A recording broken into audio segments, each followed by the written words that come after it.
Hello दोस्तों, मेरा नाम है सूरज सिंह कुशवाहा और आप देख रहे हैं टीचर टाउन। मेरे प्यारे दोस्तों, 11/11/2018 का पीआरटी का पेपर आज हम लोग सॉल्व करने वाले हैं। तो आपकी स्क्रीन पर सबसे पहला क्वेश्चन, दो पात्रों ए और बी में 3:8 और 6:5 के अनुपात में स्प्रिट और पानी है। दो पात्र है अलग अलग, ठीक है, ए और बी। ए में जो मिक्सचर है वह में 3 मान के जो 3 यूनिट क्या है, 3 यूनिट है स्प्रिट और 8 यूनिट है पानी, ठीक है।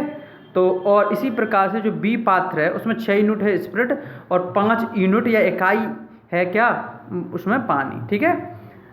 फिर 5:6 के अनुपात में स्प्रिट और पानी का घोल प्राप्त करने के लिए उनकी सामग्री को किस अनुपात में मिश्रित किया जाना चाहिए।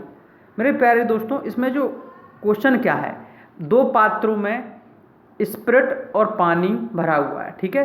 पहले पात्र में स्प्रिट और पानी का जो अनुपात है वो है 3:8 और दूसरे पात्र में है 6:5, ठीक है। अब हम इन दोनों ही बर्तनों की जो मटेरियल भरा है, इसके अंदर जो मिश्रण भरा है, उस मिश्रण को किस अनुपात में मिलाएं, किस अनुपात में मिलाएं कि हमें 5:6 का मिश्रण प्राप्त हो जाए, ठीक है। तो किस अनुपात में मिलाएं, ठीक है। तो इसका हम आंसर करने का प्रयास करते हैं। चलते हैं दोस्तों, पूरे में समझाने का प्रयास करता हूँ, ठीक है। तो जैसा कि आपको दिख रहा होगा, वेट करें। देखो पहला क्वेश्चन का, तो प्रत्येक मिश्रण में स्प्रिट का अनुपात क्या है, तो 3:। हम देखो ऐसे क्वेश्चन को सॉल्व करने के लिए हम कोई भी एक को क्वेश्चन मान लेंगे, एक वैल्यू पर हम पूरा सवाल करेंगे। जैसे हमने मान लिया कि स्प्रिट पे हम कर रहे हैं, किस पे कर रहे हैं, स्प्रिट पर। तो एक बात बताओ कि एक बर्तन में 3:8 में है, ठीक है, 3:8 के अनुपात में है स्प्रिट और पानी। तो टोटल विलयन कितना बना, तो 3 था स्प्रिट और 8 था पानी। तो टोटल विलयन कितना बना, 11 में केवल स्प्रिट कितनी है, 3। तो मैंने इसी रूप में लिखा है 3 आपको दिख रहा होगा किस रूप में लिखा है कि 3:8 में जो स्प्रिट का जो पानी है वो किस में लिख लिया मैं, 3:11 में। इसी प्रकार से जो बर्तन बी है उसमें स्प्रिट क्या है, तो स्प्रिट टोटल वो कितना है विलयन या पूरा मिश्रण कितना है, तो 6 और 5 11। अब 11 में केवल स्प्रिट कितना है, तो 6, ठीक है। तो अब दोनों को मिलाने के बाद अनुपात स्प्रिट अब दो क्या करेंगे, इन दोनों को मिला 3/11 और 6/11 को दोनों को मिलाने के बाद हमें अनुपात स्प्रिट का अनुपात क्या होना चाहिए, 5:6, यानी कि स्प्रिट कितनी है 5 और टोटल विलयन कितना है 11। कैसे, 6 और 5 11, दोनों को जोड़ देंगे तो टोटल विलयन निकल के आ जाएगा। तो देखिए ए में है 3/11 स्प्रिट और जबकि बी में है 6/11 स्टिक, जबकि दोनों को मिलाने पर जो स्प्रिट आ रहा है वो आ रहा है 5/11। तो इसमें हम एलिगेशन लगा सकते हैं, इसमें हम एलिगेशन विधि लगा सकते हैं, क्योंकि हम ए और बी का पता है और दोनों का एवरेज पता है। तो एवरेज को रखेंगे बीच में और ए और बी रखेंगे आसपास। तो एलिगेशन मेथड से करेंगे। देखो 3/11 और 6/11, जो ए है 3/11 और बी है 6/11, और जो दोनों को जो लाना है तो किस अनुपात में लाना है, तो स्प्रिट को लाना है 5:11 में। अब आपको दोस्तों एक बात समझना है यहाँ पे कि यदि आपको 5/11 में से 11 हटाना पड़ेगा तभी तो घटे अंतर ले पाएंगे। तो 11 हटाया जाता है तो ऊपर गुणा किया जाता है दोनों में 11 का, जो भी संख्या नीचे होती है 5/11 है या 4/3 है, तो 3 का दोनों तरफ क्या करेंगे, गुणा करेंगे। तो यदि हम देखो 3/11 में यदि 11 का गुणा करेंगे तो 11 से 11 खत्म, आपको बगल में दिख रहा होगा, इधर दिख रहा है नहीं, ये वाला, ठीक है। तो 3/11 × 11 काटा तो कितना आ गया, तो 3 आ गया, ठीक है। तो आपका 3 आ गया। इसी प्रकार से यदि आप 6/11 × 11 तो कितना बचा, 6। तो इस प्रकार से ऊपर बचा 3 और 6 और बीच में बचा 5, क्योंकि ऊपर गुणा हो गया 11 तो 11 तो हट ही गया। तो ये बना रेशियो 3:6 और बीच में बना 5। अब इनका ले लो अंतर, एलिगेशन यही तो मेथड होती है। तो 6 और 5 का अंतर बना 1, यहाँ पर घटाते नहीं है, अंतर लेते हैं दोनों का, ठीक है। तो इसलिए यहाँ कभी माइनस और प्लस का चिन्ह नहीं आता है, ठीक है। तो 6 और 5 का अंतर 1 बना और 3 और 5 का अंतर 2 बना। तो क्या आ गया आंसर, 1:2 में मिलाने पर ए और बी के बर्तनों में जो मिक्सर है उसको यदि 1:2 में मिलाएंगे तो हमें 5:6 के मिश्रण का मिश्रण प्राप्त हो जाएगा।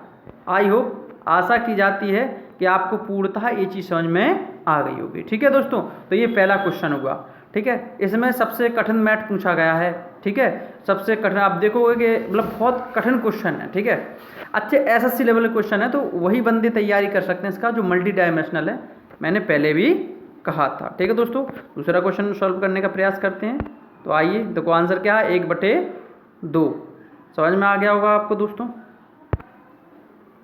तो ये है आंसर क्या आ गया, 1/2। तो अगला जो है दूसरा क्वेश्चन करने वाले हैं अपन, ठीक है। दूसरा क्वेश्चन रहा आपकी स्क्रीन पर इस प्रकार से, ए रहा, ठीक है दोस्तों। पढ़ें। A, B and C alone can complete a piece of work in 20 day, 20 day, 30 day and 60 days respectively. मैं हिंदी में समझा देता हूँ कि ए, बी, सी 3 लोग हैं। ए कर लेता है 20 दिन में कोई कार्य, बी कर लेता है 30 दिन में कोई कार्य, और जबकि जो सी कर लेता है वो 60 दिन में कोई कार्य कर लेता है। They start the work together, उन्होंने साथ साथ कोई कार्य करना प्रारंभ किया। But A and B both left 5 days before the schedule completion of the work. कुछ क्या कह रहा है क्वेश्चन, कि जब कार्य को पूरा होना था उससे 5 दिन पहले ए और बी ने काम छोड़ दिया।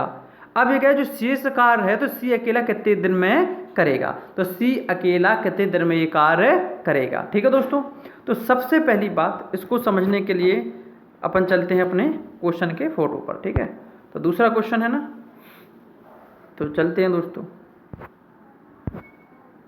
तो ये रहा अपना दूसरा क्वेश्चन स्क्रीन पर। देखो दोस्तों, दूसरा क्वेश्चन स्क्रीन पर आपको दिख रहा होगा।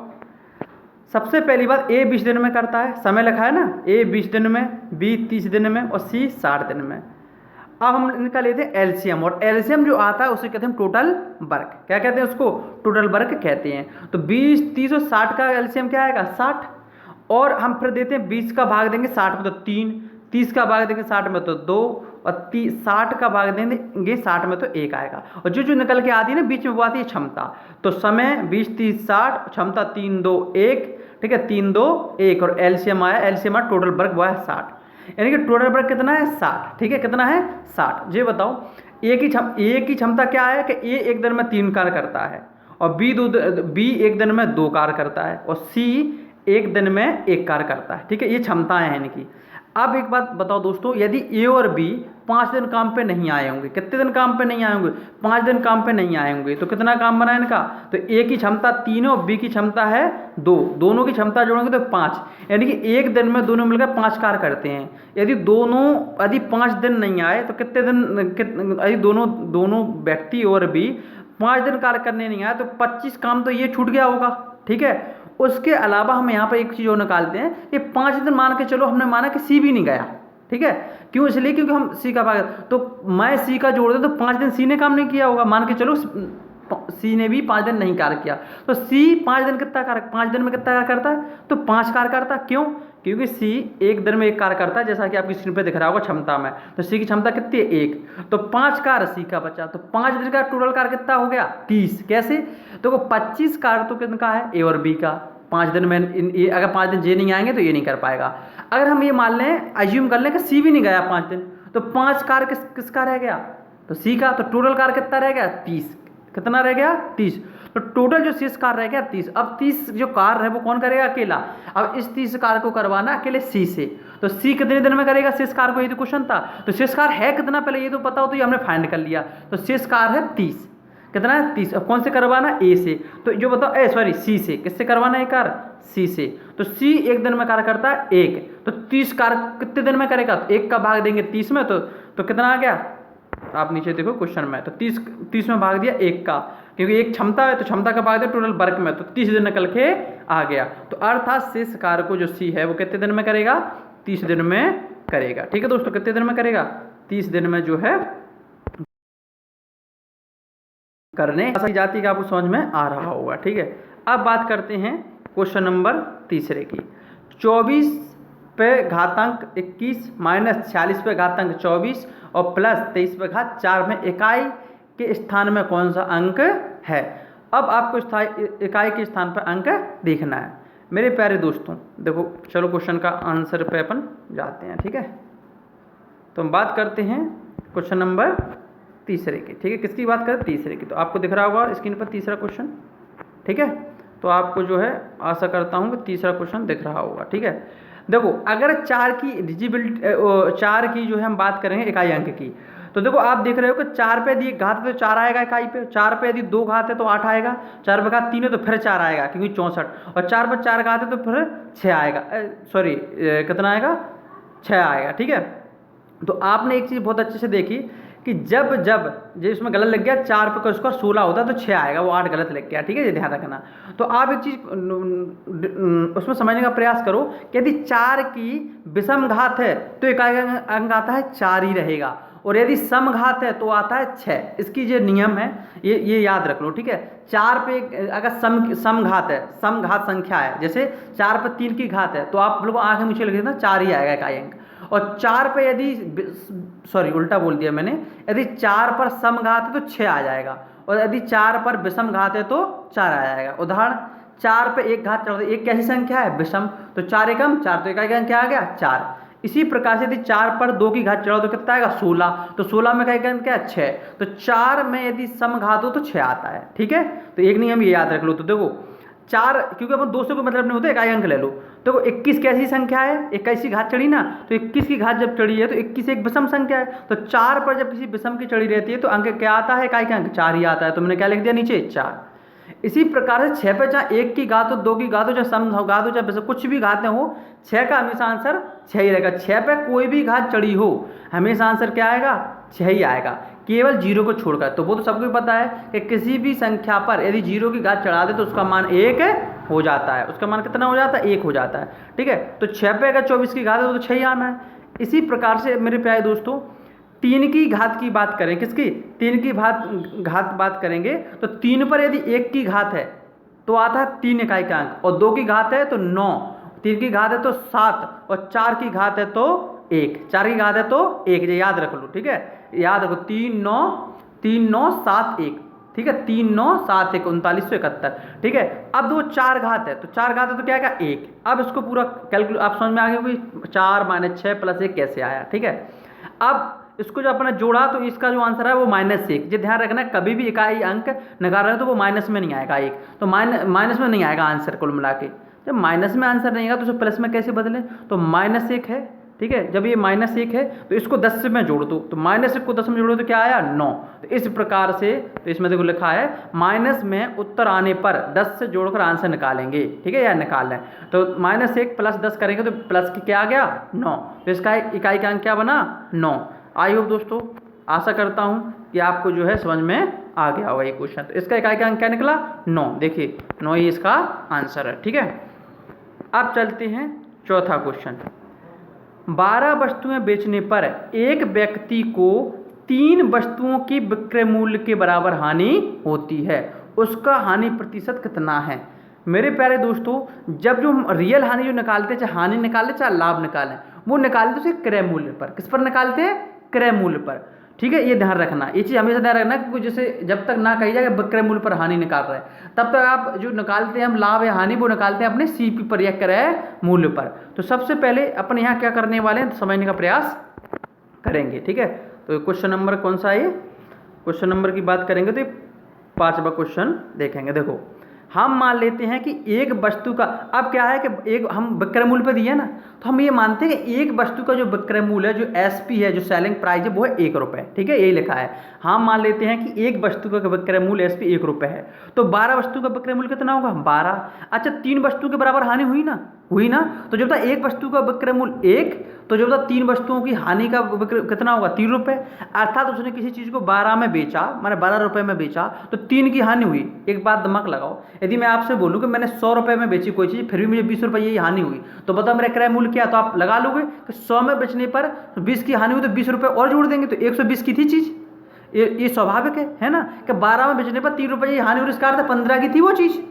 ये चीज़ समझ में आ रही भाई। तो जब जो बताओ 12 की कोई चीज़ बेची और 3 की हानि हो रही, तो जब अब रियल निकाल देंगे, अब रियल वाले क्रय मूल्य प्राप्त होगा, तो अब हानि निकालेंगे क्रय मूल्य पर। तो नीचे लिखेंगे 15, हानि प्रतिशत निकाल, सही हानि प्रतिशत निकालेंगे, क्रय मूल्य पर निकलता है सही। तो देखो 15 रुपया है क्रय मूल्य, ठीक है, और हानि कितनी की हुई, 3 रुपया की, इंटू 100, तो कितना आ गया, 20%। तो क्या प्रतिशत की हानि हुई इसको रियल में, उसको रियल में 20% की हानि हुई। आई होप दोस्तों, आशा करता हूँ कि आपको ये क्वेश्चन समझ में आ गया होगा। ठीक है, तो 20% इसका आंसर होना चाहिए। बिल्कुल ठीक है, 20%। ठीक, अगला क्वेश्चन, एक रेलगाड़ी के बिना 75 किलोमीटर प्रति घंटे की रफ्तार से चलती है, ठीक है, और बिना पड़ाव के, ठीक है, ये हिंदी में मिसप्रिंट है, एक रेलगाड़ी पड़ाव के बिना, ठीक तो है, मैं गलत पढ़ रहा हूँ, एक रेलगाड़ी पड़ाव के बिना 75 किलोमीटर प्रति घंटे की रफ्तार से चलती है। पड़ाव का अर्थ है बिना रुकावट के, बिना मतलब कहीं रुक नहीं रही है, सीधी चली जा रही, तो 75 किलोमीटर घंटा निकल के आ रहा है उसका जो स्पीड या चाल, और पड़ाव के साथ वह 66 किलोमीटर प्रति घंटे की रफ्तार से चलती है। यदि बीच में कहीं रुकती है वो, तो कितने किलोमीटर प्रति घंटा चलती है, तो वो चलती है 66 किलोमीटर प्रति घंटा। अब रेलगाड़ी प्रति घंटे औसतन कितने मिनट रुकती है, इन्होंने ये पूछा कि देखो यदि गाड़ी कहीं पर भी नहीं रुकती है तो जाती है 75 किलोमीटर प्रति घंटे की चाल से, और यदि बीच में कहीं रुकती है गाड़ी तो जाती है 66 किलोमीटर प्रति घंटे की चाल से, ठीक है। तो वो पूछा कि आप ये बात बताइए कि प्रत्येक घंटे औसतन गाड़ी कितनी रुकती है, ठीक है दोस्तों। चलते हैं इसको समझने का प्रयास करते हैं। आप भी सबसे पहले वीडियो को रोक के इसको हल करने का प्रयास कर सकते हैं, ठीक है। जैसे जो भी कर रहे हैं रियल में तैयारी, तो आप प्रयास करें कि पहले रोक लें, है ना, चीज़ को। तो चले अब आगे, तो हम अब इसको रोटेट कर लेते हैं थोड़ा, ठीक है।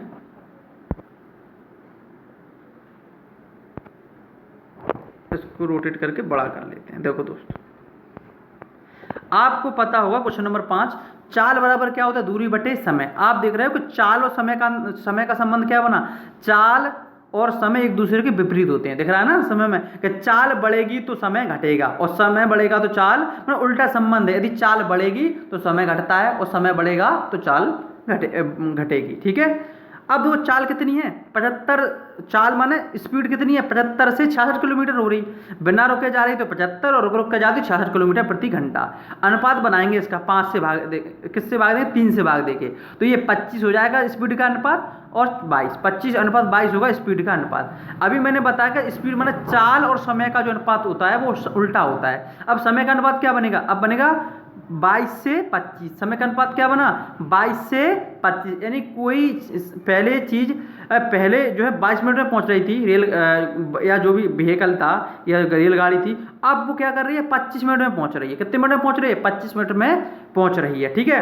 तो ये तो अनुपात में वैल्यू है, तो इसका अर्थ है कि पहले माने जब बिना 66 देखो रुके जा रहे, जब रुक के जा रही है तो एक तरीके से 25 मिनट में पहुंच रही है, 25 यूनिट टाइम में पहुंच रही है, ठीक है, और बिना रुके जा रही है तो 22 मिनट में। तो हम एक बात मान लेते कि एक घंटा किससे तुलना कर दें, 25 की तुलना कर दें 60 मिनट से, क्योंकि एक घंटे में कितनी मिनट होते हैं, 60 मिनट, तो 25 की तुलना करिए अपना 60 मिनट से, तो एक यूनिट को मान निकल के आया कि 1 यूनिट को मान निकल के आ गया, ठीक है। अब इसका गुणा क्या कर दिया, अब अंतर कितना पड़ रहा है, हर घंटे कितना रुक रही है, तो 3 यूनिट, क्योंकि 22 से 25, तो 3 जो मिनट का अंतर पड़ रहा है, माने 22 मिनट की जगह कितने मिनट में पहुंच रही है, 25 मिनट में पहुंच रही है, 3 का गुणा कर दिया, तो 60/25 इंटू 3, तो आ गया 7.2 मिनट। तो एवरेज या औसतन जो है 7.2 मिनट प्रति घंटे रुक रही है गाड़ी, ठीक है।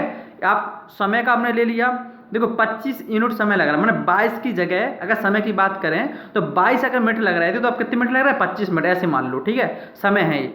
तो अब 25 मिनट वास्तव में तो यूनिट है जी, तो अब तुलना करेंगे मिनट से, कि मान के चलो कि 25 मिनट यानी कि हम लोग 60 मिनट के बराबर, ठीक है, क्योंकि फुल माना 1 घंटा के बराबर, 1 घंटा में पहुंच रही थी ना, तो 1 घंटा तुलना करेंगे 25 की, ठीक है। तो 25 की तुलना क्योंकि हमें रुक कर कौन सी जा रही है, तो उससे हमें पता लगाना है।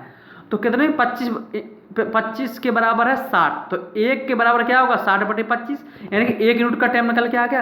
अब 3 यूनिट का अंतर है, यानी कि हर घंटे पे 3 यूनिट ज़्यादा टाइम लग रही है, रुक कर चल रही है, तो किसके रुक कर चल रही है, तो हर यूनिट में 3 यूनिट ज़्यादा ले रही है, 3 का गुणा कर दिया, आपको 22 से 25 3 यूनिट गुणा कर दो, 7.2 मिनट हर औसतन जो है टाइम लेगी, ठीक है दोस्तों। आपको आशा करता हूं कि आपको जो है चीज़ें बिल्कुल क्लियर समझ में आ रही होंगी, ठीक है दोस्तों। ये हो गया क्वेश्चन नंबर 5वां, ठीक है। तो ये क्वेश्चन नंबर 5वां, स्क्रीनशॉट भी ले सकते हो, उसको समझ भी सकते हो, ठीक है। बार बार करो क्वेश्चनों को, उससे जो है आपको प्रैक्टिस हो पाएगी। अगला क्वेश्चन चलते हैं 6वां। एक मशीन का मूल्य प्रत्येक वर्ष 15 प्रति वर्ष की दर से ह्रासित होता है, ह्रासित नहीं है, ह्रासित माने डिक्रीज होता है।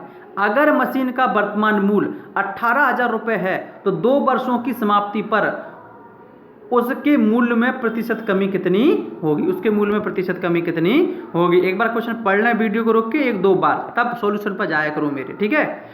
तो एक चलते हैं, देखो मेरे प्यारे दोस्तों, यदि 15% का मतलब क्या होता है, 15/100 यानी कि 3/20, यानी कि 20 पर 3 कम हो रही है।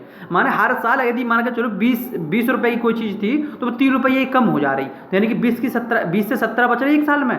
क्योंकि ये 2 बार दोहरा रही प्रक्रिया, 2 साल के लिए है, तो 20 से 17 और 20 से 17, अब इनका गुणा कर लो, 20 का गुणा करेंगे तो 400 और 17 का गुणा करेंगे तो 289। आपको दिख रहा होगा, ये वाली कैलकुलेशन बात कर रहा हूँ, ठीक है। क्योंकि 20 से 17 हो रही ना, 3 कम हो जाए तो 20 की चीज़ थी, कितने की बच रही एक साल में, 17 की।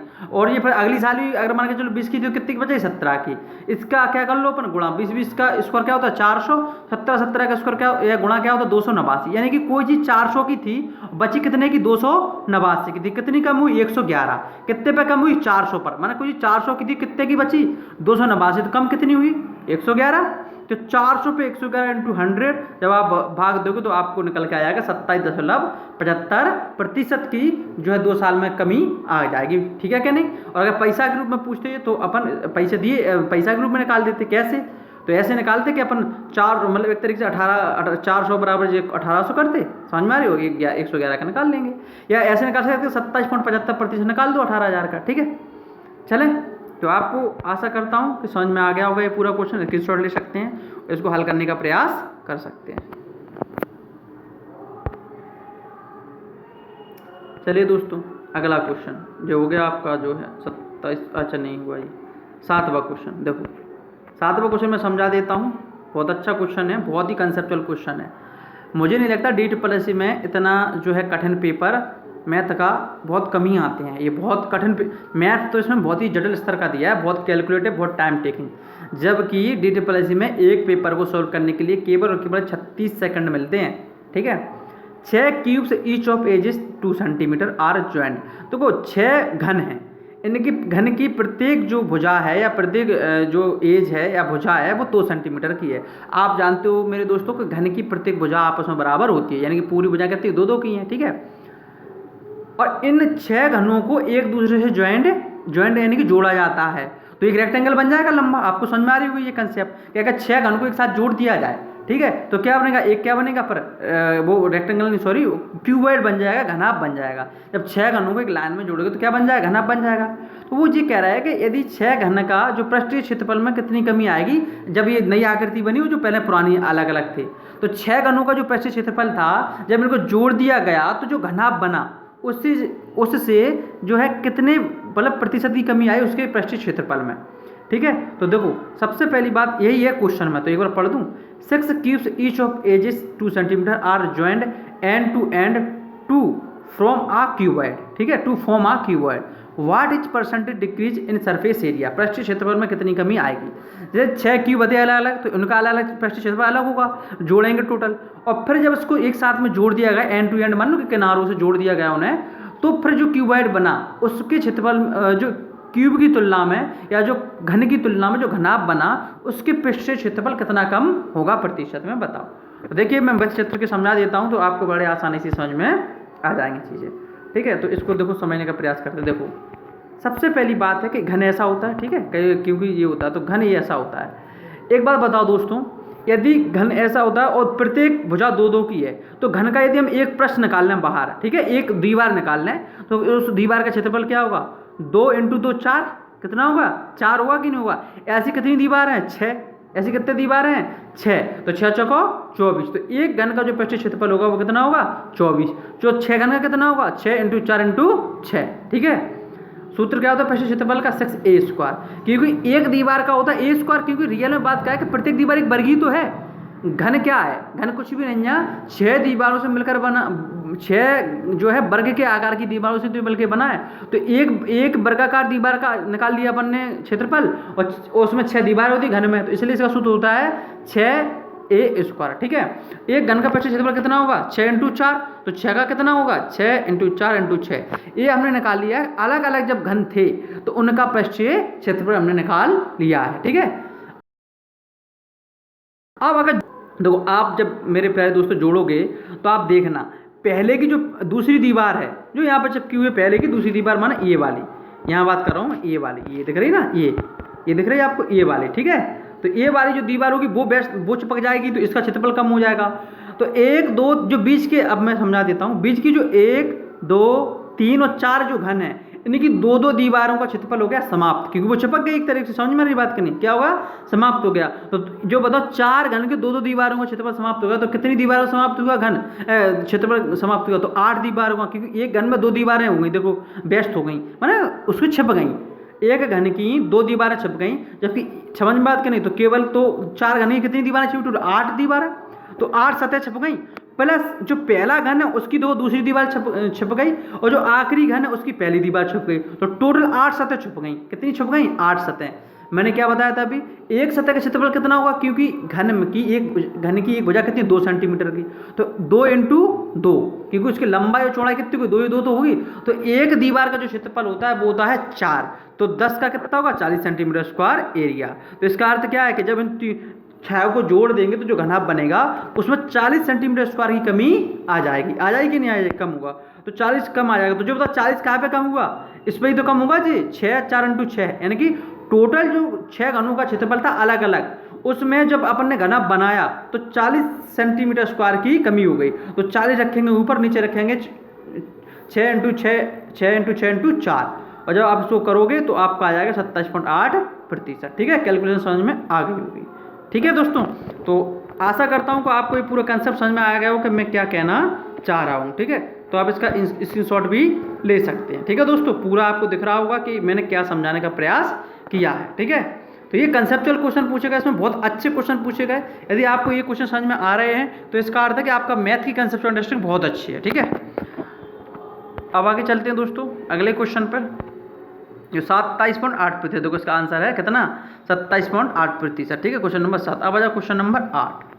क्वेश्चन नंबर 8 की बात करेंगे तो 1.98 प्लस 0.03 क्यूब, ठीक है, दोनों पे क्यूब है, प्लस 1.98 इंटू 0.12 निम्न में से किसके बराबर हैं। तो देखो इसको कैसे सॉल्व करेंगे, इसमें क्या छुपा हुआ है राज। तो देखिए इसको ये बहुत सरल है, कुछ भी नहीं है, ये सर्वसमता पर आधारित है, आपको याद होनी चाहिए, आप बस संबंध जोड़ पाएँ। देखो 1.98 को हम मार रहे हैं ए, ठीक है, तो ए क्यू हो गया, और 0.0 को मार रहे हैं बी, तो ये बी क्यू हो गया। 1.98 को क्या माना था, 1.98 को 1.98 ये माना, तो ए आ गया। ठीक है, अब तो मुझे 12 कैसे बने होंगे, 12 ऐसे बने हुए कि 0.2 को किया होगा किससे गुणा, 0.2 का किया होगा स्क्वायर। ठीक है, सो बने हुए कितना, 4, क्या बना होगा 4। ठीक है, और 3 से गुणा किया होगा, तो ये क्या बनेगा 3ab स्क्वायर, माने जो 1.98 इंटू 0.12 है वो कुल मिला के बात ये लिखी हुई है कि 3ab स्क्वायर, क्या लिखी है 3ab स्क्वायर, तो a cube plus b cube, ठीक है, प्लस 3b स्क्वायर a या 3ab स्क्वायर। तो ये सूत्र लिखा हुआ है, ये गणित की संक्रिया के रूप में। तो ये सूत्र किसका जो एक तरीके से जो वो है फैलाव है, तो ये है a प्लस बी क्यू का, a प्लस बी क्यू का फैलाव तो है ही। तो हम क्या करेंगे, a प्लस बी का अपने मालूम है, पता है a का मान कितना 1.98 और b का मान कितना है 0.02, दोनों को जोड़ के इसका क्यूब लिखेंगे, क्योंकि इसी का तो मान होता है a प्लस बी का क्यूब। ठीक है, तो क्या कहेंगे 1.98 और 0.02 जोड़े तो कितना होगा 2, और 2 पे क्यूब गाते हैं तो कितना गया 8, तो कितना गया आंसर 8। यानी कि ये सर्वसमता लिखी हुई थी तोड़ मरोड़ की, समझ में आ रही बात की। तो आपने फाइंड कर ली कि इसमें कौन सी सर्वसमता है, और इसको हमने हल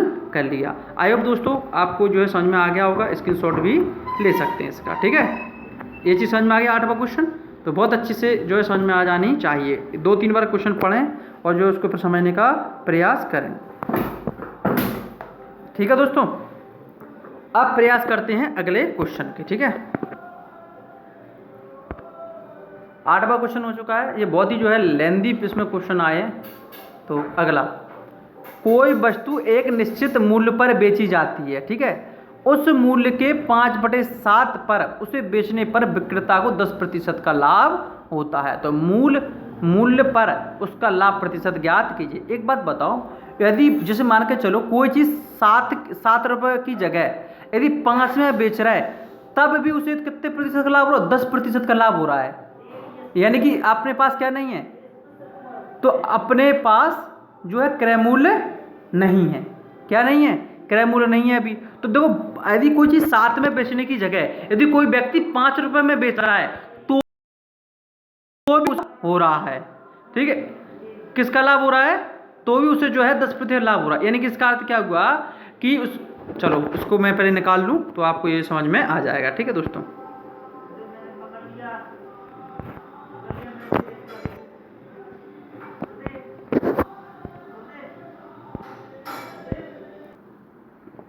तो दोस्तों आपने देखा होगा कि कोई चीज 7 की जगह 5 पर बेच रहे तब भी क्या प्रतिशत लाभ, 10% का लाभ हो रहा है। तो 10% की जो फ्रैक्शन बनती है वो बनती है 1/10, यानी कि 10 से 11। कोई चीज़ कितनी, 10 से 11, यानी कि लाभ सहित 11 की है। तो 11 का मान कितना है, 5। 11 का मान कितना है, 5, क्यों दिया हुआ है, क्योंकि 110%, यानी कि इसका अर्थ क्या बना, जो 5 है वो 110% है किसी चीज़ का। तो यानी कि हमने इसको शॉर्ट बना लिया कि 10 से 11, यानी कि 10 से 11, यानी कि जो परसेंट वैल्यू है, जो CP है 10 और SP है 11। तो 11 का मान कितना है, 5। चाहिए कितने का मान अपने को, 10 का मान, क्योंकि 10 क्या है, CP अपना। तो 5/11 इंटू 10, क्योंकि 11 का मान 5, तो 1 यूनिट का मान क्या होगा, 5/11। 5/11। अब CP कितना है अपना, 10, तो 10 का गुणा कर दिया। तो इस प्रकार से यूनिट के रूप में 50/11 है CP। अच्छा, पहले SP कितना था रियल में, तो रियल में जो SP था वो था 7, कि उसने कहा 7 की जगह कितने में भाई, 5 में। तो 5 तो एज्यूम किया उसने, ये 5 में बेचने पर भी लाभ हो रहा। तो रियल जो CP कितना है 50/11, और जो रियल SP था वो था 7। तो जो बता, कोई 50/11 में की जगह की खरीदी गई और जो है 7 रुपये की बेची गई, तो क्या करोगे आप, CP ऊपर लिखोगे SP इंटू 100, ठीक है, इंटू 100। तो आपने क्या किया, तो 11/50 इंटू 7 ऊपर आएगा क्योंकि SP है, ठीक है, और इंटू 100। तो आप जब इसको करोगे तो आएगा 154%, यानी कि 100% तो होता है कोई CP, तो 100% CP निकाल के कितना आया बचा, जो हाँ वो प्रॉफिट है वो कितना है, वो है 54%। तो इस प्रकार से कितना आ गया आंसर, 54%। एक बार समझ लो, कोई चीज़ 7 की जगह यदि 5 में बेची जाती है तब भी 10% का लाभ होता है, यानी कि 110% का मान कितना है, 5।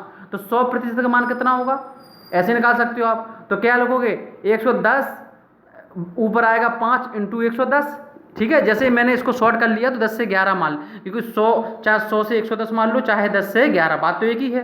तो 10 से 11, तो 11 का मान है 5, तो 1 यूनिट का मान है 5/11। तो 10 यूनिट का मान कितना है, 50/11। तो ये तो है CP निकल के आएगा यूनिट के रूप में, जबकि यूनिट के रूप में विक्रय मूल्य कितना है, SP कितना है, तो वो है 7। ये बताओ, कोई चीज़ 50/11 की कोई चीज़ है, उसे 7 में बेची जाती है, तो क्या करोगे आप, नीचे लिखोगे CP, ऊपर लिखोगे क्या, SP और इंटू 100। तो CP है 50/11, तो 11 जाएगा ऊपर, और CP कितना है 7, तो 7 इंटू 11/50, इसे परसेंट में बदलना तो परसेंट। टोटल परसेंट आया कि कोई चीज़ 100% से 154% हो गई, तो लाभ कितना बना, 54%। तो आंसर क्या आ गया, 54%, ठीक है दोस्तों। तो आशा करता हूँ कि आपको ये चीज़ जो है बिल्कुल समझ में आ गई होगी, ठीक है।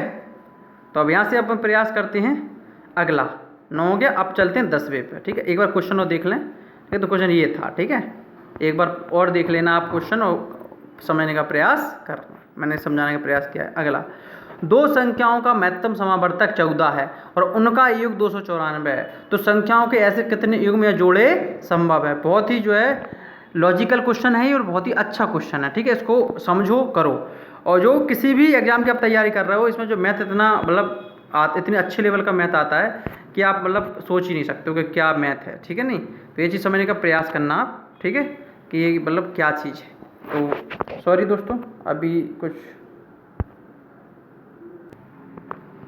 तो क्वेश्चन क्या था कि उसका SCF था वो कितना था, 14, ठीक है, और इनका योग कितना 294। तो मेरे प्यारे दोस्तों, आप SCF से भाग देखो इनके योग में, तो आया 21, यानी कि इनका A और B का जो एक अनुपातिक जो वैल्यू है, या जो उसका जो SCF को हटा के जो योग आएगा वो आएगा 21।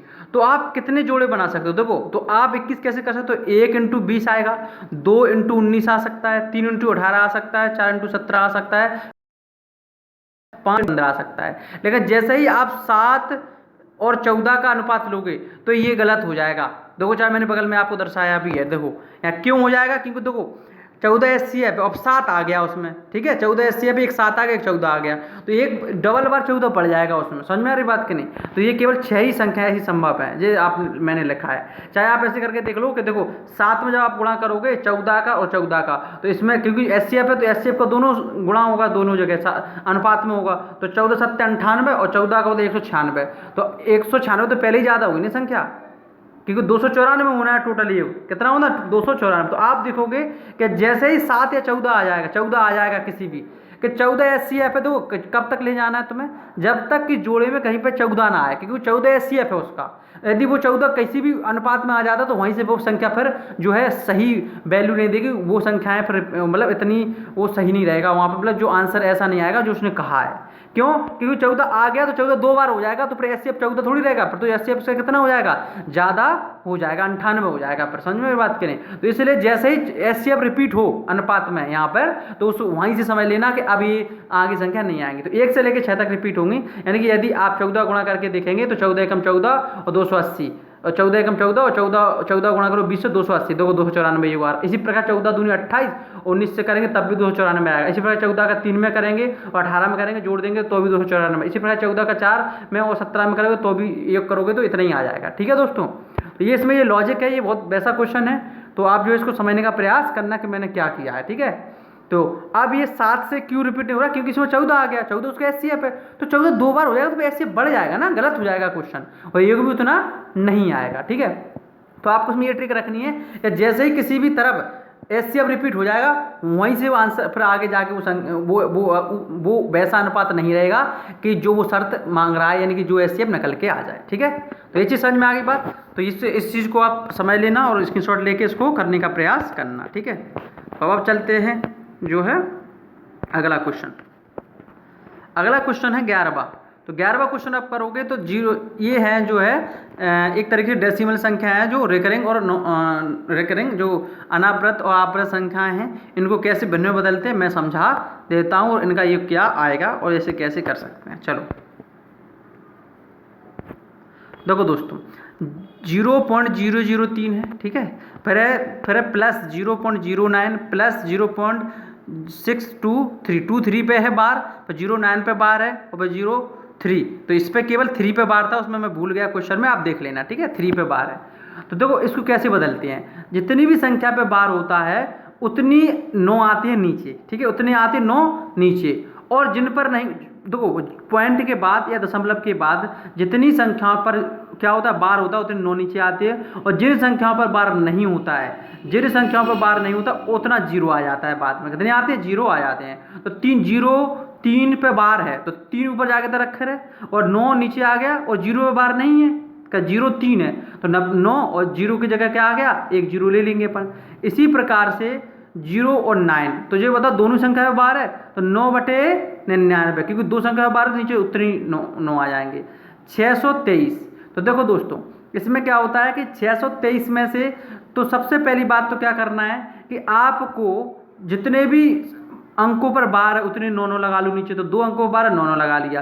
कितने में बार नहीं है, एक पर बार नहीं है तो 0 लिख दिया उसके बदले में। अब ऊपर क्या करना है, देखो पहले लिखोगे आप पूरी संख्या, तो पूरी संख्या कितनी 623, और जिस पर बार नहीं है उसे घटा देंगे, तो 623 में से 6 घटाएंगे बटे 990, तो आप 3/90 9/99 प्लस 617/990, इसका एलसीएम लोगे 90 99 990, 990 एलसीएम आएगा, और सबको जब जोड़ोगे आप तो 90 का भाग दोगे आप 990 में, तो क्या 11 बार जाएगा, 11 33 हो जाएगा। 99 भाग दोगे 990 में जाएगा 10 बार तो 90 हो जाएगा, और 990 का 990 भाग दोगे तो एक बार जाएगा, तो 617 के 617, जब आप जोड़ोगे तो आ जाएगा 74/99। तो मेरे प्यारे दोस्तों मैंने क्या बोला था कि यदि दो संख्या हो बार तो 99 आता है, इसका अर्थ क्या है, इसका अर्थ है 0.74 पर बार रहा होगा तब ये ऐसी संख्या बनी होगी। तो ये क्या आ गया, हम 74/99 क्या लिख सकते हैं, सॉरी 74/99 क्या लिख सकते हैं, हम 74/99 लिख सकते हैं 0.74 पर बार। इसमें थोड़ा वो गलत लिख गया तेजी में, तो 0.74 लिख लेना आप, क्या आंसर आएगा 0.74 पर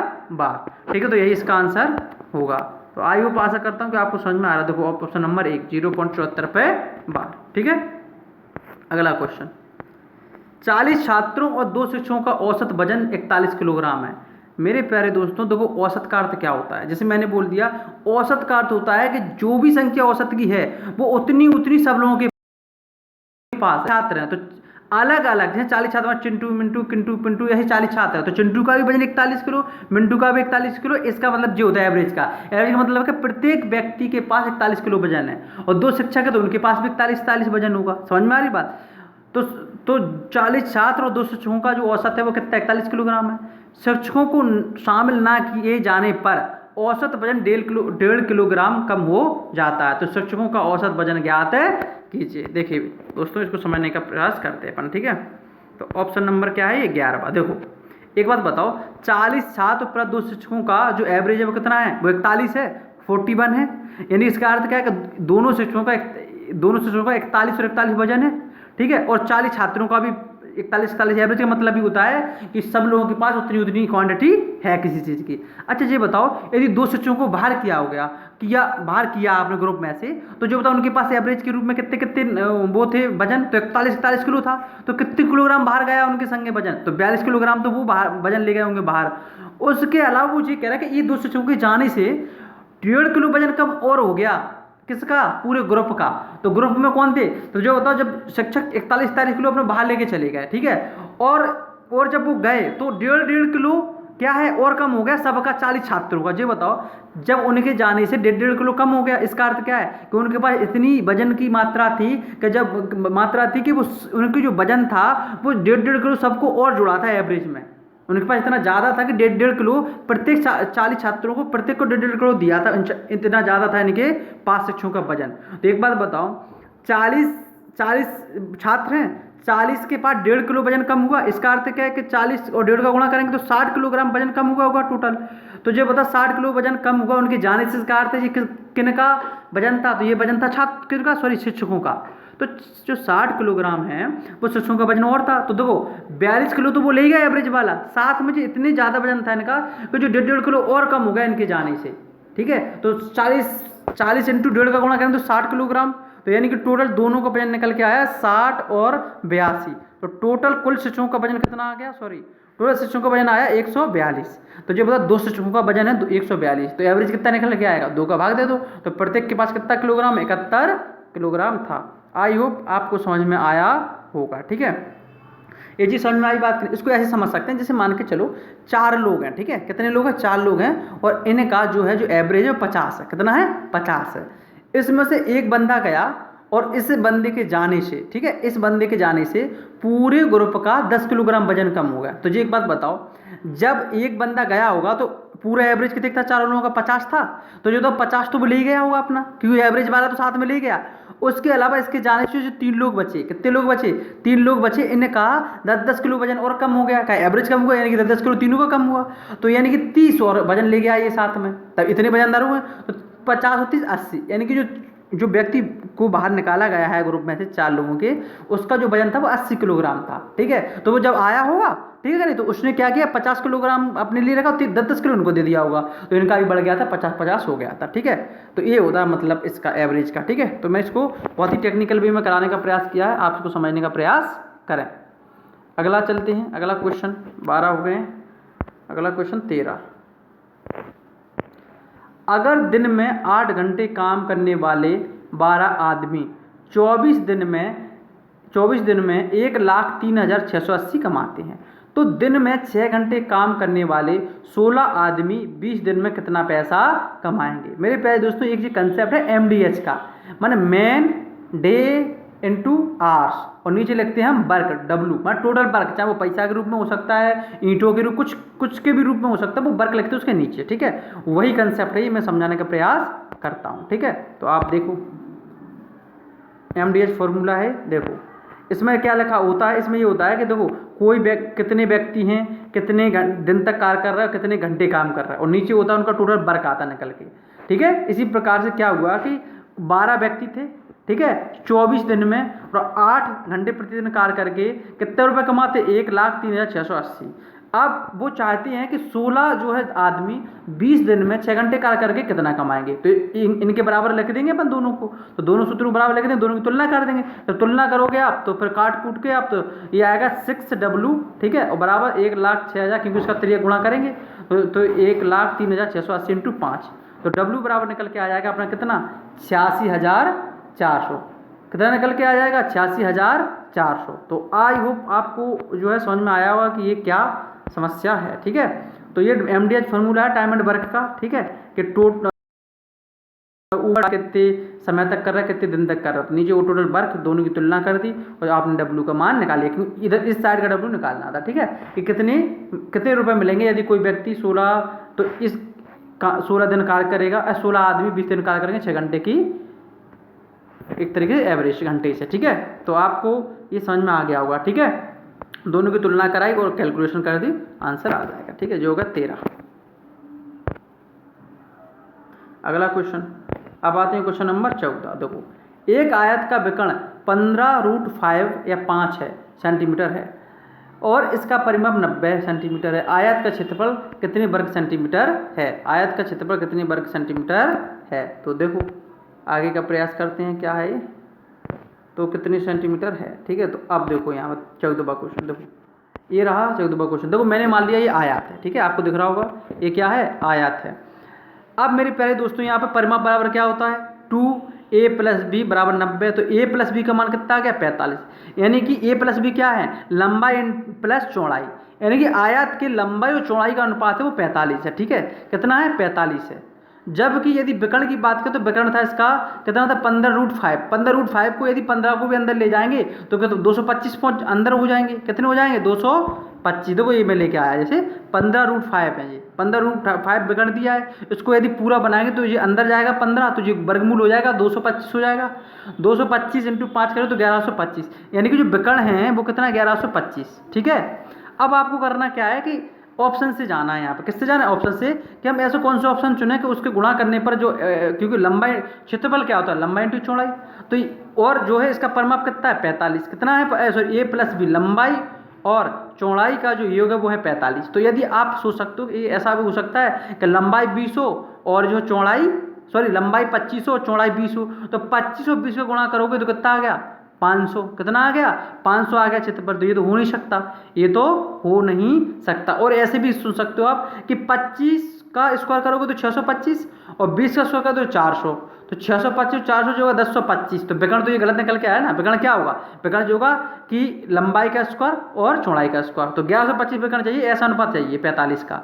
अब 30 और 15 आपने जैसे लोगे तो 30 का स्क्वायर होगा 900 और 15 का स्क्वायर होगा 225, तो दोनों को जोड़ो तो 1125, यानी कि ये सही बैठ गया 30 और 15 वाला। तो 30 है लंबाई और 15 है चौड़ाई, तो अब क्या चाहिए, एरिया। तो 30 और 15 गुणा करोगे 15 30 45, 450। क्या आ गया आंसर, 450। जो ऑप्शन वाला क्वेश्चन है, क्या है, ऑप्शन वाला क्वेश्चन है। ठीक है दोस्तों, तो अपन ने क्या किया, विकर्ण क्या है, 1125 दिया है, और आपको ये पता चलेगा लंबाई और चौड़ाई का जो योग है वो है कितना, 45। तो अब 45 किस अनुपात में ले, लंबाई और चौड़ाई के। तो यदि आप 25 मान ले लंबाई और 20 मान ले चौड़ाई, तभी तो 45 हो रहा है। तो 25 का जब आपने वर्ग किया और 20 का वर्ग किया तो 1125 नहीं आ रहा था, यानी कि ये तो गलत है। अब 30 और 15 भी 45 होते हैं, तो 30 का वर्ग किया और 15 का वर्ग किया आपने तो आ गया 1125, हो, यही तो विकर्ण दिया है। तो यानी कि ये सेट हो गया कि लंबाई है 30 और अब चाहिए क्षेत्रफल। क्षेत्रफल क्या होता है, लंबाई इंटू चौड़ाई। तो लंबाई कितनी है 30 और चौड़ाई कितनी है 15, तो 15 या 45 मतलब 450। आशा करता हूँ दोस्तों आपको समझ में आ गया होगा। ठीक है, 14वां क्वेश्चन हो गया ये। अब चलते हैं हम कौन सा क्वेश्चन, 15वां क्वेश्चन। देखो 15वां क्वेश्चन मेरे प्यारे दोस्तों आपके लिए होमवर्क है, आप उसको करके कमेंट बॉक्स में आंसर कर सकते हो या उसका पूरी कैलकुलेशन लिख सकते हो। ठीक है, मैं प्रत्येक वीडियो में एक आपको होमवर्क देता हूँ ताकि आपकी एक्टिविटी और आपके प्रयास का पता चले। और जो लोग भी DDPLS के सपने दिख रहे हैं, आपको बहुत ही हार्ड वर्क करने की ज़रूरत है और जो है किसी की बहलाने फुसलाने में नहीं आना है। ठीक है, आपको हार्ड वर्क ही करना पड़ेगा, सेल्फ स्टडी ही करनी पड़ेगी। और दूसरी बात जो है, किसी की गलत नहीं सोचना है, ना किसी के बहकावे में आना है। ठीक है, सेल्फ स्टडी बहुत ज़रूरी है, सेल्फ स्टडी से ही निकाल सकते हैं। हाँ, आप जो अच्छे टीचर हैं, जो ऑथेंटिक टीचर हैं, उनको फॉलो कर सकते हैं। ठीक है, अलग अलग विषयों के लिए। ठीक है, अगला अब है 16वां। लघुत्तम संख्या के अंकों का बाह्य योग क्या है जिसे 94,832 में जोड़ा जाना चाहिए जिससे भाई एक पूर्ण वर्ग बन जाए। वो ये कह रहा है कि 94,832 में कौन सी संख्या जोड़ें ताकि जो पूर्ण वर्ग बन जाए, और उस संख्या जो जोड़ने वाले हैं उस संख्या की अंकों का योग बताओ। मेरे प्यारे दोस्तों, एक मेथड होती है इसकी, जो है इसको हम जल्दी से ही निकाल सकते हैं कि कौन सी संख्या जोड़ना है। देखो ये है मेथड, ठीक है। इसमें जो अपन ये डार्ट निकालने का होता है, एचसीएफ निकालने की विधि है ये, ठीक है। क्या है? एचसीएफ एलसीएम निकालने की विधि होती है ये, ठीक है। तो देखो हमने तीन दो पिछाई इसमें कैसे करते हैं इस विधि को मैं समझा देता हूँ। इसमें क्या होता है कि जो भी अपन को संख्या दी जाती है पीछे से दो दो के पेयर बनाते हैं। तो मैंने बनाया था 32, 48, एक बचा के 9, ठीक है। कि जिस जो बगल में ले रहा है संख्या भाई ऊपर हो, तो हमने 3 बगल में ली तो ऊपर भी 3 से 3 त्रिका 9, तो 9 से 9 कट गए, 0 आ गया। अब जब नीचे जाएगी ये संख्या तो 3 और 3 6 जोड़ के जाएगी नीचे, ठीक है। क्या जाएगी? 6। अब क्या हुआ कि 6 आ गया नीचे, अब मैंने उतार लिया 48। चूंकि आप अगर एक भी मानेंगे, 6 के आगे एक मानेंगे, ऊपर एक मांगे तो 61 एकम 61 तो भी नहीं जा रहा है, तो आपको और जरूरत है, तो आपने एक 0 लिया। एक 0 लेने से क्या हुआ कि आपने 2 और संख्या उतार ली, तो जो है 4832। अब आपने क्या किया कि 600 जो हो गए 4832 हो गए, आपने ले लिया। अब एक कितनी बार हम गुणा करें कि कौन सी संख्या लें कि ताकि ये मतलब इससे ये मतलब कट जाए। तो अगर आपने 8 बार लिया तो ऊपर 8 लोगे तो नीचे 8 लोगे, तो 608 और 308 तो ज़्यादा हो रहा है कि 864 हो जाएगा, 4864 जो कि गलत है।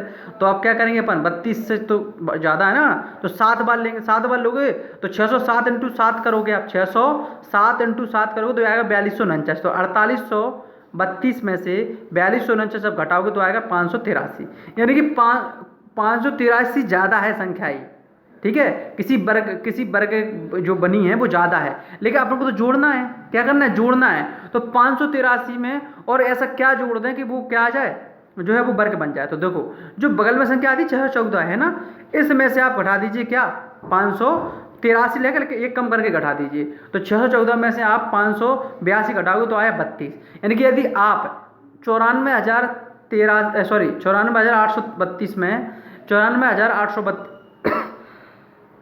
सॉरी यदि आप 94,832 में 32 में यदि 32 जोड़ देंगे तो ये संख्या वर्ग बन जाएगी, या किसी संख्या का वर्ग बन जाएगी। तो 32 जोड़ने पर बन जाएगी। तो 32 में अंक क्या है? 3 और 2, इनको दोनों के दोनों का योग कितना आएगा? 3 और 2 अंक हैं, इनका योग आएगा 5, तो यानी कि वो 5 आंसर हो जाएगा इसका, ठीक है। तो इस प्रकार से आप तेजी में निकाल सकते हैं, ठीक है।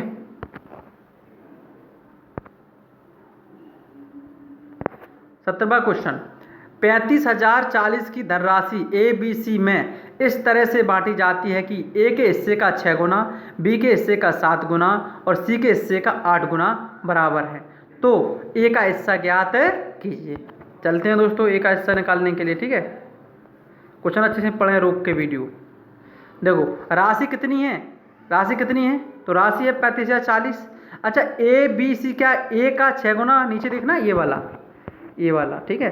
क्या A का 6 गुना, B का 7 गुना और C का 8 गुना आपस में बराबर है। तो देखो दोस्तों, अब यदि आपको A का अनुपात चाहिए, ऊपर वाला, तो A का अनुपात चाहिए तो आप A को दबा लो, A को क्या कर लो? आप दबा लो, और जो है जो B और C के साथ जो संख्या लिखी है उसका गुणा कर दो। A का अनुपात चाहिए तो 7 इंटू 8, B का चाहिए तो B का मान दबा लो पूरा, 6 और 8 का गुणा कर लो, माने A और C का गुणा कर लो। यदि C का मान चाहिए तो C को दबा लो और 7 और 6 का गुणा कर लो। इस प्रकार से 56, 48 और 42 आ गया। इनको और छोटा करेंगे अपन तो 28, 24, 41। तो A B C का अनुपात क्या है? 28, 24, 21 के अनुपात में पूरी राशि बांटी गई। और यदि आप 28, 24, 21 को जोड़ेंगे तो आएगा 73 यूनिट, और 73 यूनिट का मान कितना है? 35,040। तो और A का मान कितना चाहिए? A का मान कितना है अनुपात में? 28। कितना है? 28। तो 73 यूनिट का मान है, 73 यूनिट का या इकाई का मान है 35,040। तो 28 से कितना होगा? तो 28 से गुणा कर दो। A की वैल्यू, A की कितने यूनिट है? 28 यूनिट है ना, तो मुझे लिखा है 28, दिख रहा होगा आपको, ठीक है। तो अब क्या को चाहिए आपको? A का चाहिए, तो 73 इंटू ऊपर जाएगा 3540 और 28 से गुणा कर देंगे आप। तो देखो जब 73 का भाग जाएगा 35,040 में 480 बार और 28 का गुणा कर देंगे तो आएगा 13,440। तो ये आंसर क्या आएगा?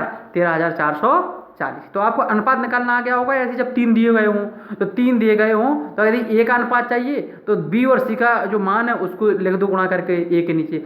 B का चाहिए तो B को दबा लो, माने B को हटा दो, B का मान चाहिए तो A और C गुणा करके लिख लो।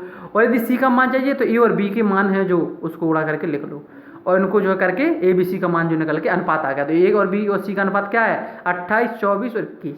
अब चूंकि तीनों की जो यूनिट के रूप में जोड़ेंगे तो आएंगे 73, लेकिन रियल में कितने हैं रुपया? 35,040।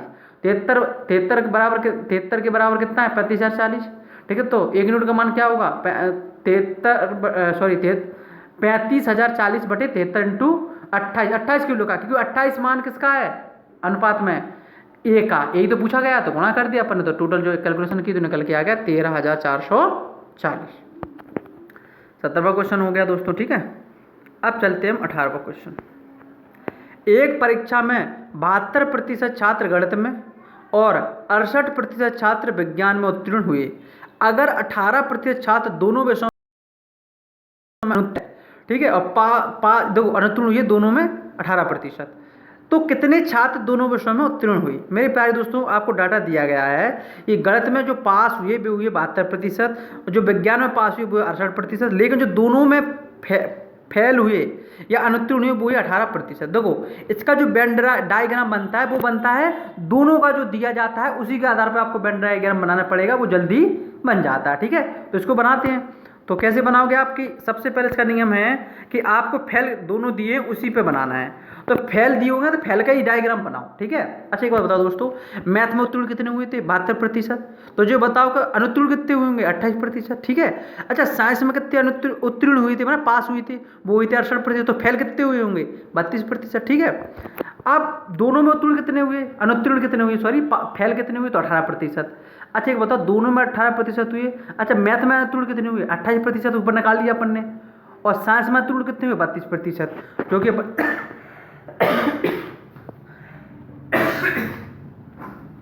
सॉरी दोस्तों।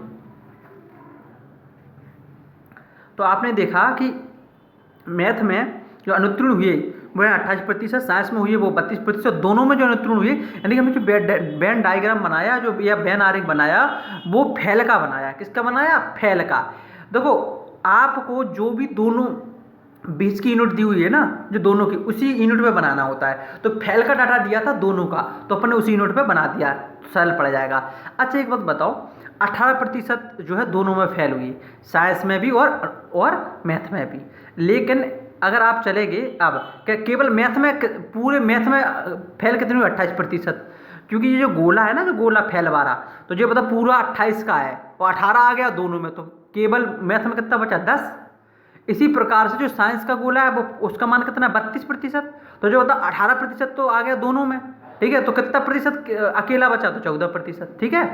तो इसका अर्थ क्या हुआ कि 10% केवल मैथ में फेल हुए और 14% केवल साइंस में फेल हुए, और दोनों में कितने प्रतिशत 18% फेल हुए। तो टोटल फेल कितने हुए, तो टोटल फेल हुए 42%। आपको दिख रहा होगा टोटल कितने फेल हुए 42%। तो जो बता टोटल फेल हुए 42%, कोई भी चीज़ कितने प्रतिशत हुई 100%। तो जो बता 100% में से यदि 42% फेल हो गए तो पास कितने होंगे 58%, ठीक है। कितने होंगे 58%। आई होप आपको समझ में आ गया होगा, ठीक है। तो हमने क्या किया कि फेल पर बना दिया पूरा वेन डायग्राम, ठीक है दोस्तों। तो चलते हैं, इसका आंसर यही है और यही होना चाहिए 18। तो 18 क्वेश्चन तो गया 58%, ठीक है। एक बार और देख लो क्वेश्चन तो आपकी समझ में आ जाएगा, ठीक है। कि एक परीक्षा में 72% छात्र गणित में सफल हुए या उत्तीर्ण हुए और मैं साइंस में 48%, और दोनों में जो अनुत्तीर्ण हुए, देखो जो डाटा दिया है वो दिया पास का, जो पहले में मैथ में और साइंस में, और जो दोनों का जो डाटा दिया है वो है फेल का, तो हमने फेल पे ही बना दिया पूरा। अगला क्वेश्चन बहुत ही जो है कठिन क्वेश्चन है, ठीक है। और इसको जो स्टैटिस्टिक्स बहुत अच्छी आती है वो बहुत जल्दी कर पाएंगे। देखो the following tables gives the marks obtained by student in the given class intervals, read the table and answer the question.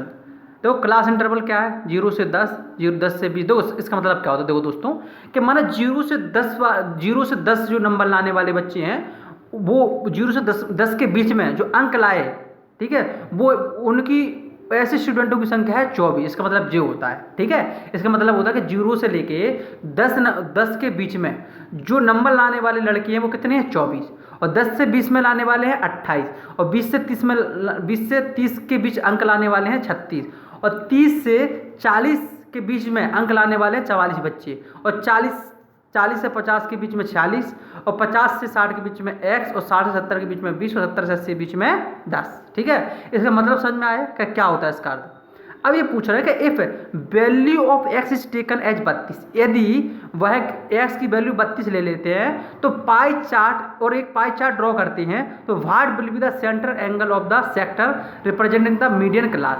तो जो मीडियन है, जो माध्यिका है, तो माध्यिका के द्वारा उस जो पाई चार्ट बना रहे हैं उसमें कितना क्या करेगी, उसमें कितना जो है एंगल ऑक्यूपाई करेगी, वो उसके जो सेंट्रल एंगल है वो कितनी का बनाएगी। ठीक है, तो सबसे पहली बात आपको ये पता होनी चाहिए कि जो मीडियन वाली जो क्लास होगी वो कौन सी होगी। तो सबसे पहले आपको मीडियन वाली क्लास जानने की ज़रूरत है।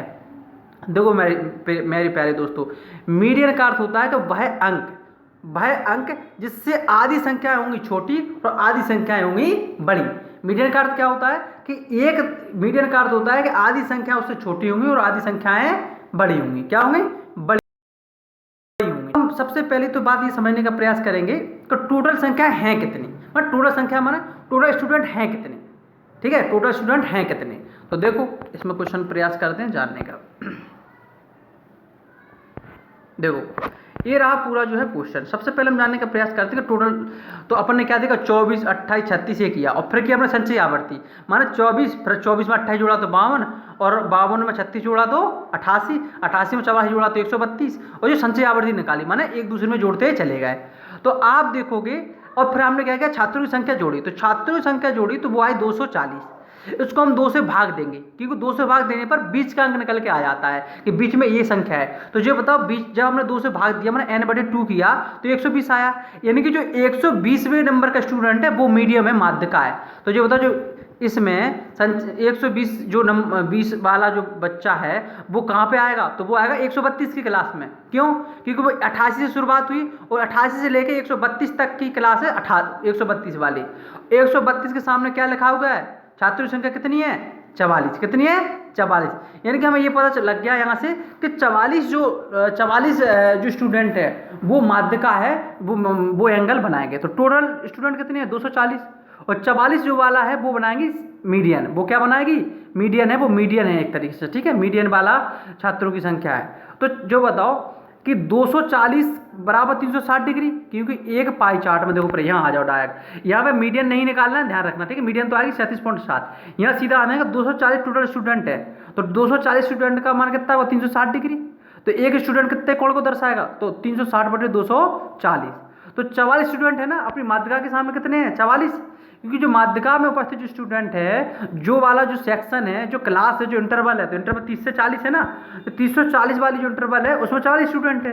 तो 44 स्टूडेंट का एंगल क्या होगा यदि टोटल स्टूडेंट 240 हो, तो 240 का जो मान है वो किसके बराबर है 360 डिग्री के बराबर है। ठीक है, तो एक स्टूडेंट कितने डिग्री बनाएगा 360/240 कोण बनाएगा।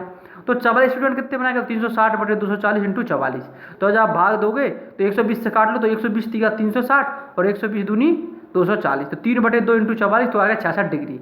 यानी कि जो सेंट्रल जो मीडियन वाला जो क्लास इंटरवल है उसमें जो स्टूडेंटों की संख्या है, वो स्टूडेंटों की संख्या टोटल स्टूडेंटों से अगर तुलना करेंगे तो वो 44 डिग्री का कोण बनाएगा एक पाई चार्ट पर। ठीक है, जो लोगों को डाटा हैंडलिंग आती है वही इसको आसानी समझ पाएंगे।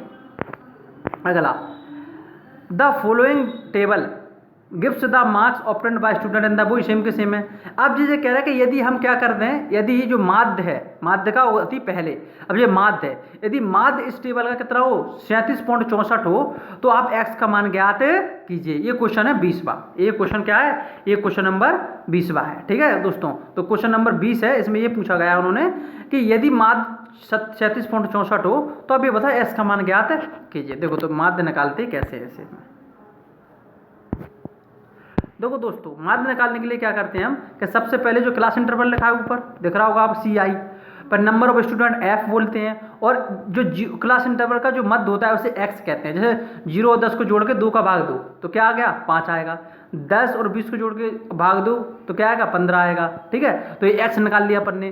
पर हमने क्या किया टोटल नंबर ऑफ स्टूडेंट जोड़े, तो टोटल नंबर ऑफ स्टूडेंट आए 208 + X, और जबकि टोटल नंबर ऑफ स्टूडेंट के द्वारा प्राप्त किए गए नंबर जोड़े अपन ने, तो देखो FX निकाला, यानी कि F माना होता है स्टूडेंटों की संख्या, और 5 नंबर लाए तो मान के चलो 224 × 5 120 नंबर लाए टोटल।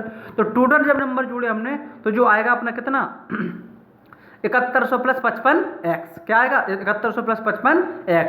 अब इसका सूत्र क्या होता है, तो यदि आपको माध्य चाहिए तो माध्य होता है टोटल नंबर ऑफ, टोटल जो प्राप्त नंबर है वो मान टोटल एफ एक्स, ठीक है, सिग्मा एफ एक्स। तो एफ एक्स का मान है 7100 प्लस 55x, और नीचे लिखते हैं सिग्मा एफ अकेला। तो देखो ये सूत्र लिखा हुआ है, तो 7100 प्लस 55x लिखा अपन, और नीचे लिखा 208 प्लस x। एवरेज का सूत्र है, एवरेज ही होता है। माध्य मान क्या होता है? एवरेज। मान के जो बताओ 208 प्लस x स्टूडेंट ने 7100 प्लस 55x नंबर प्राप्त किए, तो एवरेज मार्क कितनी है? तो यही तो कर रहा है अपन, एवरेज निकालने के लिए क्या कर रहा है अपन, ऊपर टोटल मार्क्स लिख रहा है और नीचे कितने लोगों ने प्राप्त किए वो लिख दिए। तो 7100 प्लस 55x बटे 208 प्लस x, इसे आप यहाँ से करेंगे ऑप्शन से। ऑप्शन यदि आप 42 रखोगे तो देखो अपन 37.64 को क्या लिख सकते हैं, 3764 बटे 100 लिख सकते हैं, तो लिख लिए मैंने। 7100 प्लस 55 इंटू एस का मान क्या लिख सकते हैं, 42, तो इंटू 42 कर सकते हैं, ठीक है। तो 42 ऑप्शन लिया अपन ने, तो ये सेटिस्फाई कर गई सिचुएशन कि 3764 बटे 100 ये था। तो मैंने जब इधर किया तो ये काटा मैंने, तो 941 बटे 25 बचा। अब 25 को 100 बनाना है, सेम ऊपर और नीचे, तो 25 चौको 100 और 4 के ऊपर गुणा किया, जो भी 3764 बटे 100 आ गया। यानी कि left hand side is equal to left hand side, यानी कि 42 ऑप्शन क्या करके सेटिस्फाई करेगा। ये बहुत जटिल क्वेश्चन है, ऐसे क्वेश्चन आ जाए DTPS में आते हैं तो इनको छोड़ना है, लेकिन मैं इसलिए करा रहा हूँ कि इसकी अप्रोच क्या है। तो मैंने 20 क्वेश्चन करा दिए, इसके लिए आपको कंसेप्चुअल अंडरस्टैंडिंग की जरूरत है, ठीक है। तो आप पहले पढ़ें, समझें कि क्या किस प्रकार से माध्य निकालते हैं, फिर आप जब इसको देखेंगे तो आपको समझ में आएगा हाँ मैंने किस तरीके से करवाया है। और जो लोग अच्छा मैथ आता है वो लोग तो समझ ही जाएंगे, ठीक है। तो DTPS बहुत कठिन प्रश्न पूछता है, मुझे मतलब मैथ इतना कठिन है कि SSC CGL में तक नहीं क्वेश्चन ऐसे पूछे जाते हैं, इतने बड़े बड़े हैं, इतनी लेंथी। और जबकि कितना टाइम देते हैं, 36 सेकंड, जबकि जो मेंस में तो वो 1 मिनट देते हैं, कम से कम 1 से 2 मिनट, है ना। तो यहाँ पे तो बहुत टाइम भी कम है, तो इसलिए बहुत प्रैक्टिस की जरूरत है। जो DTPS की KBSC सीरियस स्टूडेंट है तो रियल कंपटीशन में आ जाए, है ना। तो आप जो है ना फंसें, ज़्यादा से ज़्यादा मेरे चैनल को सब्सक्राइब करें, ज़्यादा से ज़्यादा अपने दोस्तों को फैलाएं, ठीक है दोस्तों।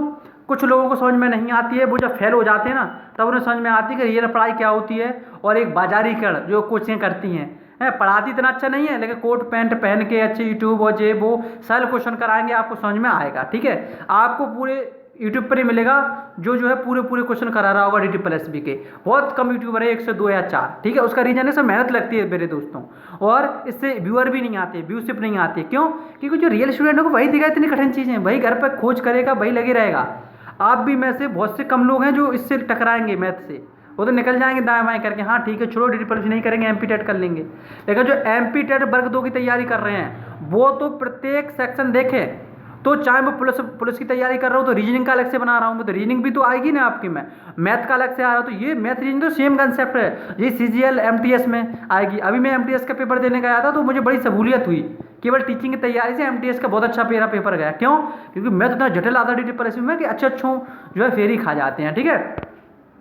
मेरे प्यारे दोस्तों, आपको रियल जानकारी आप मेरे देखते होंगे वीडियो, मैं आपको सबसे एनालिटिस्टिक और सबसे अच्छी तरीके से समझाता हूँ कि कोई चीज़ क्या है, ठीक है। चाहे कोई MP में शिक्षा से संबंधित जानकारी हो, चाहे किसी भी जानकारी हो, मैं आपको अथॉरिटी तरीके से समझाता हूँ। आपने मेरी वीडियो भी देखे होंगे, ठीक है, विद प्रूफ और एक एक बात का एक्सप्लेनेशन। मेरे प्यारे दोस्तों, आपको वीडियो में कोई भी कमी लगती हो, जैसे मैं तेज़ बोलता हूँ, जैसे कुछ लोगों ने मुझसे कहा कि आप जो है थोड़ा तेज़ बोलते हैं और अभी क्या करते हैं कि हकलाते टाइप है, मतलब एक तरीके से तो देखो दोस्तों, अभी मैंने शुरुआत की है, अभी फ्लुएंसी नहीं है, तो धीरे धीरे जब आदत बन जाएगी, जब मेरे 100-200 वीडियो हो जाएंगे तो आ जाएगी। फिर भी आपके इन रचनात्मक जो है व्यू पॉइंट का मैं हमेशा स्वागत करता हूं, और जो लोग देते हैं वो मेरे रियल जो है मुझको चाहते हैं, क्योंकि वो चाहते हैं कि मैं आगे प्रोग्रेस करूं, तभी वो मेरी कमियां बता रहे हैं। तो आप भी कुछ सुझाव दे सकते हैं या कोई बता सकते हैं कि आप कैसे वीडियो बनाएं या कैसे कैसे क्या करना चाहिए, और आप लोग किस टॉपिक पर वीडियो चाहते हैं, ठीक है। तो वो भी आप सजेस्ट कर सकते हैं, तो मैं उस पर बना दूंगा। अब मैं वर्ग 2 की साइकोलॉजी शुरू करने वाला हूं।